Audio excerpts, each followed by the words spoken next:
Good morning and shalom. I'm Katie Rabinowitz. This is Jewish Frontlines.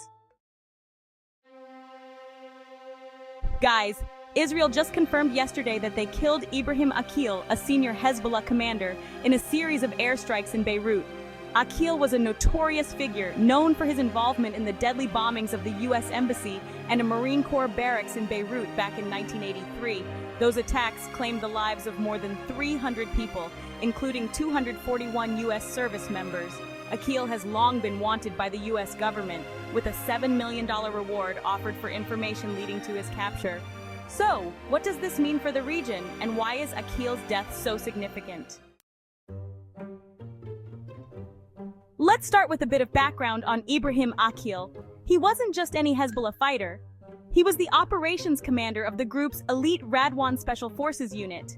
The U.S. had designated him a specially designated global terrorist in 2019, citing his involvement in several key attacks, including the bombings of the U.S. Embassy and the Marine barracks in Beirut in the 1980s. April 1983, the first bombing of the embassy in Beirut.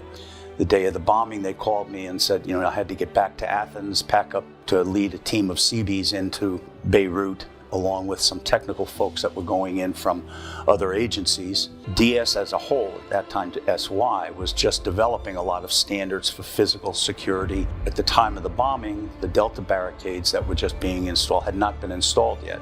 And in the case of the Corniche running along the water where the embassy was, the driver of the vehicle that came in actually came in through the exit area. He came across traffic and came through the exit area.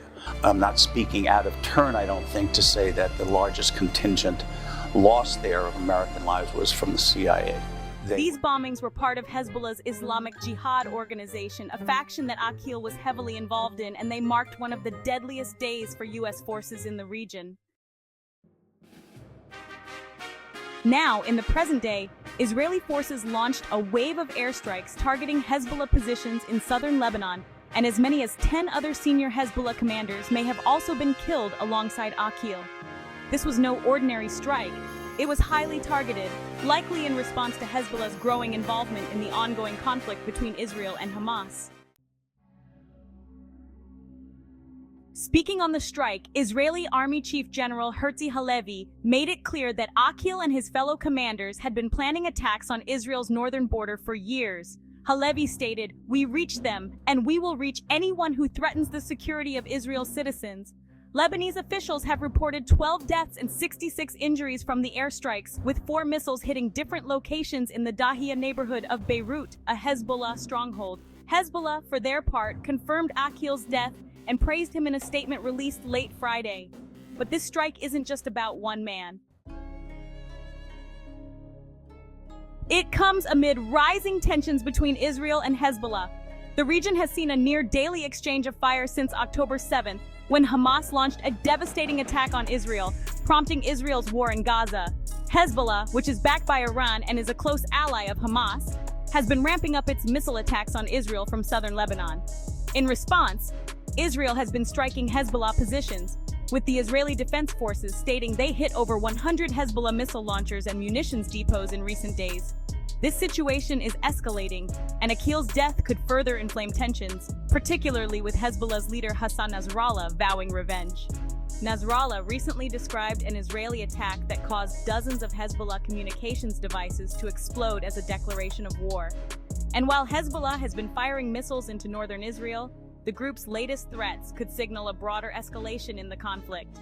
Lebanon's government, meanwhile, has condemned Israel's strikes, with its foreign minister warning that this blatant assault on Lebanon's sovereignty could be the prelude to a wider war. And let's not forget, 60,000 Israeli residents of the north have already been evacuated amid Hezbollah's attacks. So, where do we go from here? Israeli Defense Minister Yoav Gallant has said his country is entering a new phase of the war. And while Israel has lifted some of the movement restrictions for communities in northern Israel and the Golan Heights, the threat from Hezbollah is far from over. The U.S. and international powers are urging restraint, with White House National Security spokesman John Kirby saying, "War is not inevitable, and we're going to continue to do everything we can to try to prevent it." But given Hezbollah's deep-rooted alliance with Iran and its entanglement in the ongoing Hamas-Israel conflict, many fear that Aqil's death may be the spark for further violence. So, there you have it.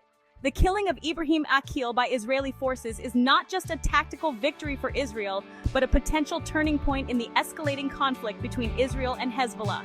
With Nasrallah vowing retaliation and Israeli officials stating that they are ready for whatever comes next, we'll be keeping a close eye on how this situation develops. Thanks for tuning in to Jewish Frontlines. I'm Katie Rabinowitz, and we'll be back with more updates as this story unfolds. Stay safe, and we'll see you next time.